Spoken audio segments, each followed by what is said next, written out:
We've done it. We've bought Bellingham, gone out and picked ourselves up one of the most expensive players from the promo, Jude Bellingham. Now, he has Tiki Taka Plus, which is the best play style for midfielders, especially in a flat midfield like this or a 4-5-1. And his stats are just absolutely insane. Real quick, guys, my name's Wotsy. If you enjoy these player reviews, make sure to leave a sub so that I can stop funding these with my credit card. And I also review a lot of these players live on Twitch most nights. So if you want to come through to chat or suggest a player for me to review, link will be in the description. He's 6'1" with the controlled run style, 4-star skill moves, 4-star weak foot, and he can play cam, right mid, and centre mid. Obviously, you're not going to play this guy at right mid. You're going to play him at cam or centre mid. Cam in a 4-4-1-1 at the moment is really good. If you do play the narrow formations, like a 4-1-2-1-2 narrow, then he is going to be a great and viable option. The issue I had with Bellingham's in the past is not having like that passing play style like he has on this card. It's made me kind of not want to pick him up, and also no defensive play styles. We'll touch on the play styles in a second though. Look at those in-game stats. There's greens everywhere apart from crossing and free kick accuracy, which is fine. Just take your free kicks with someone else and don't cross the ball with him. He's going to be central anyway, and heading isn't viable this year, so those are two things that you can completely disregard in all honesty. That is really good pace for a midfielder. Shooting stats are out of this world, and obviously all the main ones that you're going to care about. Again, penalties, you just take it with someone else. Volleys, you're rarely going to be volleying the ball anyway. Long shots are actually pretty irrelevant this year now that green time finishing's gone,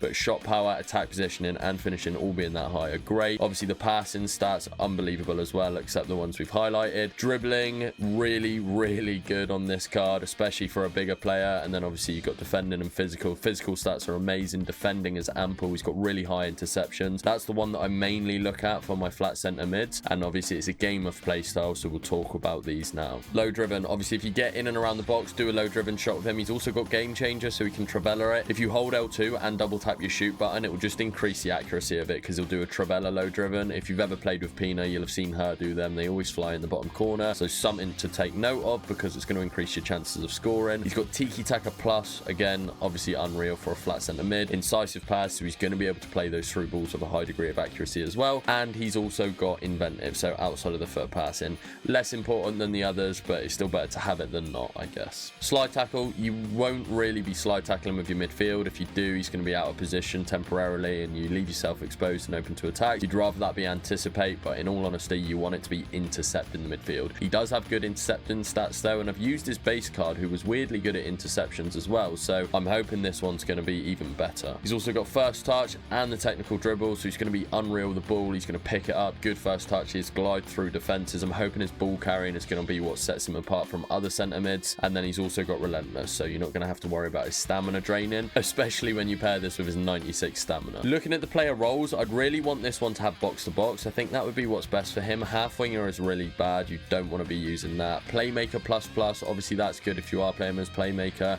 and classic 10 as a cam. So to be honest, he probably is more suited to that cam role, but with the Gullit gang stats, the Tiki Taka Plus, I'm going to be playing him in a flat centre mid, and I think you guys should as well. It's just a shame that he doesn't have those box to box roles.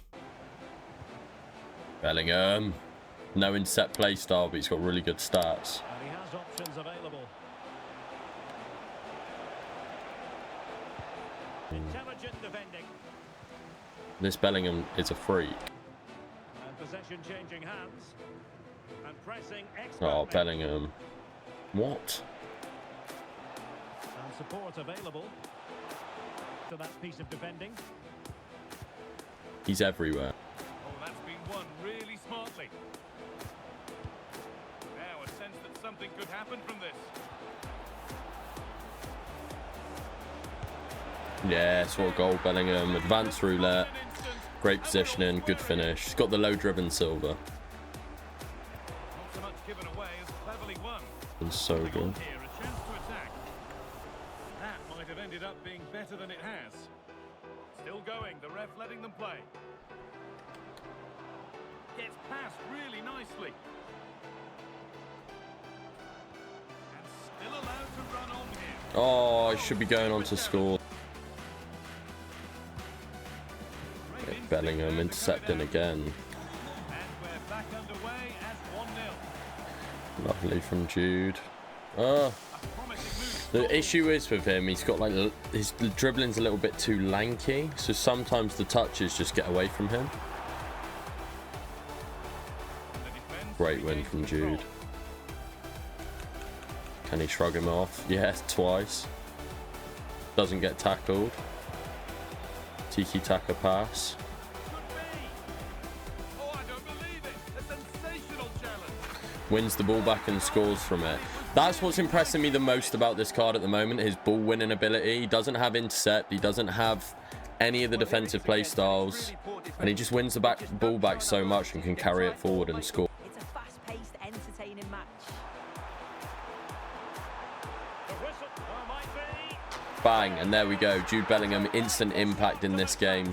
This is probably going to be the last game I play with him, so I'm glad he's gone and done that because we haven't had too many goals or assists. He's been more of a ball-winning character in my team, but I'm going to have to sell him at some point because at the 2 million price tag, I don't want to lose an awful lot of coins on him. There's already 100k going on tax. It would be. Jude again. Danger of it. Butragueño on the ball. Oh, Jude. Chip. Nice, great finish. He just glided through the defense then, so he scores again early on in this game. But yeah, that was silky. Jude has just saved the game. Right, final thoughts on Jude. So it's hard to say, really. Like, he was really good. He scored 4 goals in 6 games from centre mid. No assists. Maybe because I was doing a player review of him, I wasn't playing how I naturally would. He was really good at breaking the play up, like so good. Actually, one of the better players I've used for interceptions and getting his leg out onto the ball, which was weird because obviously he doesn't have the play style and it is a game of play styles, but maybe it's because he's a cover star, I don't know. Obviously he does have good interception stats. I know that doesn't rule out interceptions by not having the play style. The play style just gives him extra animations, but I felt like he kind of had those animations anyway. It was weird. The guy was amazing. Like, he's super silky dribbling. His passing was incredible.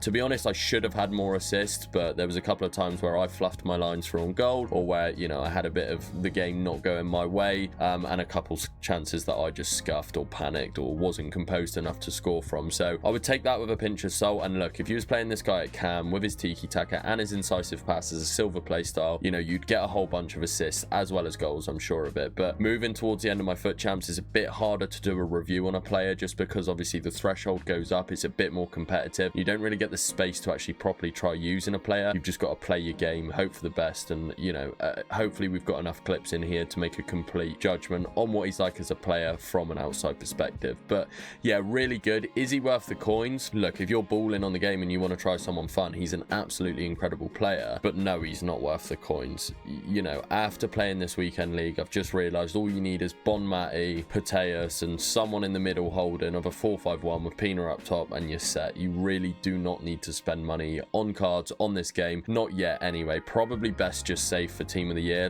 Obviously there's incredible players. If you've got loads of coins, you want to spend them, you want to have fun, go and pick him up or try out the more expensive players. But look, he is not, as fun as he is and as good as he is not worth the coins. I'd also just like to add that usually I try to get like 10 games in, play some rivals as well, and do a bit more of a comprehensive review, but we're on a time crunch because he's only come out tonight. He's 2 million coins. That means you lose 100k on tax. As I said in the clips, I don't really want to end up losing a load of money, so 6 games was enough for me to get a feel for the card, know whether he's worth the money and know kind of how good he is. So will he be staying in my team? And the answer is quite clearly no.